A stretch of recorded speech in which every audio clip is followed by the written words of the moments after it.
let's walk through the actual process of opening a company in China. The basic steps are similar for WFOE, JV and rep office. The only difference for JV is that you do it together with your Chinese partner, and for rep offices, some roles can have different names, like representatives instead of directors, and fewer documents are required. Let's go step by step. Step 1. Define your structure. First of all, you need answers to a few key questions. 1. Business scope. What will your company do? We discussed it in part 2, so I don't stop here for now. Question 2. How does your money flow? How and where your company makes money, how and where you spend it. Question 3. Where to open and do you need a real office? Check part 4 if you need a hint. Question 4. Which team do you need and whether they are foreign or local? Question 5. Who will be a shareholder? Foreign individual, foreign company, how many shareholders, only foreign or with a Chinese partner? Question 6. Who will be the legal representative? And if you choose a foreigner, can they come to China for opening company and bank account? Question 7. Does all of this make sense? Answers to questions will help you to make strategic decisions. Does your setup actually make sense for China? It is better to brainstorm with someone who understands China. Maybe your Chinese partner if you have one, maybe your friends who already do business in China, or maybe with business consultants like us who have seen what works and what doesn't. Question 2. Legalize your documents. Remember how we said it is easier if the shareholder is individual? Here it is. If the shareholder is a person, then the only thing needed is notarized and legalized passport. You can notarize it remotely through a Chinese notary. It takes less than a week. But if one of shareholders is a foreign company, then company registration certificate, company charter, legal rep passport, board resolution, foreign company seal, power of attorney. This set of documents shall be translated in your own country, then notarize the translation, and then you legalize it, everything in Chinese consulate in your country. As you can guess, that might take a while. Sometimes it takes up to a couple of months, so start early. Step 3. Choose and approve the company name. You need a Chinese name. It should be unique and must include your city, Shenzhen, Shanghai, type of business, like trade, consulting, tech, and so on, and finish with Co. Ltd, 有限公司 or 有限责任公司. Some common suffixes: 商贸 trade, 咨询 consulting, 科技 tech, 国际贸易 international trade, 实业 industrial and investment. There are dozens of options, but these are the most common for B2B trade. So the full name of your trading company will look like city, unique name, suffix, Co. Ltd. In Chinese, you can create an official English name too. It will be used in your bank account details. You propose a few options and get one approved by a local authority. Step 4. Lease an office. How do you sign the lease when you don't have a company yet? Let the legal rep sign it and pay from his personal account. And second, the company will reimburse them later. And remember to check lease certificate, 红本, before you sign everything. For more info about office, please see the part 4 of our Chinese series. Step 5. Prepare and check full documentation. Now it's the time to gather the paperwork.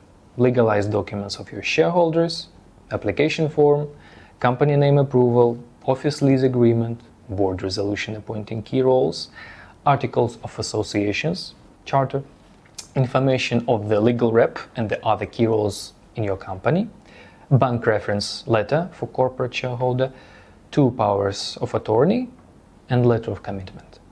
And maybe some additional documents if required by local IMR, the Administration for Market Regulation. Step 6. Plan the legal rep's travel to China. In most cities, the IMR requires the legal rep to be physically present for face verification, for business license collection, and for tax setup. Some regions don't, but since the next step is opening a bank account, the legal rep will need to come anyway. So plan the travel and apply for Chinese visa in advance. Step 7. Register with IMR. This is the official incorporation step. You submit all the documents to IMR, then wait for review and approval, usually up to a couple of days.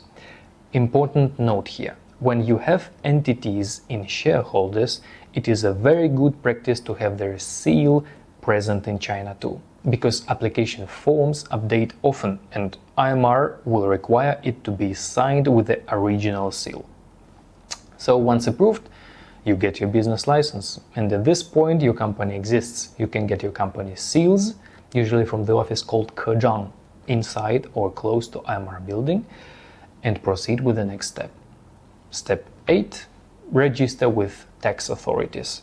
This step activates your tax account and software for tax report. You already have everything you need to complete this step. Just make sure your financial officer comes with you. It takes a couple of hours. Step 9. Open a corporate bank account. Normally, legal representative visits the bank in person. Together with them comes your treasurer or financial officer, and you will need all company documents, stamps, and office lease. If you are like me, from a country China calls sensitive, this is the hardest part, because when you come to a random bank, they will just say, we will get back to you. But I guess from our series you already realized what you need to do if you are like me. We covered Chinese banking in part 7 of this series. You check your options in advance with your partners, accountants or consultants, and after you get registered, go to a specific branch of a specific bank and open your account. Step 10. Apply for the licenses, if needed. Depending on your business scope, you may need different licenses we discussed in part 6. Food and health product permits, ICP license, and so on. So when you do sales in China, whether it is B2B or B2C, you will have a special quest. You will need approval from tax authorities to issue Chinese VAT invoices, 发票. This one might take up to several weeks, especially if you are sensitive.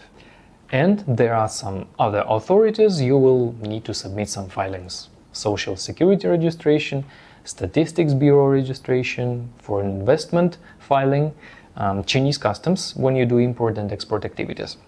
No need to remember this. Your partners, accountants or consultants who help you with incorporation will do it for you. In parallel to licenses, you can do the last step. Step 11. Start operations. Congratulations, your company is now real.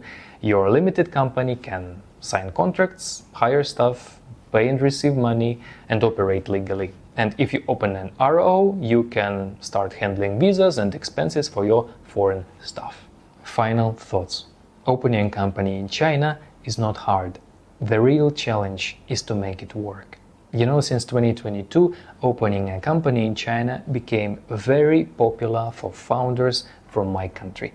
Many Russians thought that a company in China could help them to adapt to a new world.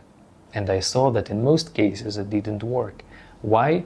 Accounts blocked or never worked properly, no team that understands how to operate it, couldn't manage VAT refunds or taxes right, or in most cases the wrong setup from day one. I hope that at this point you understand that China requires substance, and all the successful cases I've seen are those where founders were ready to invest in it. So take your time, ask the right questions, find people who understand China, and plan each step before you commit. As you could guess, my team and I specialize in China and Asia. Not only consulting, we run our own B2B and B2C trading businesses here, as well as organize business events. So if you are serious about China, feel free to reach out.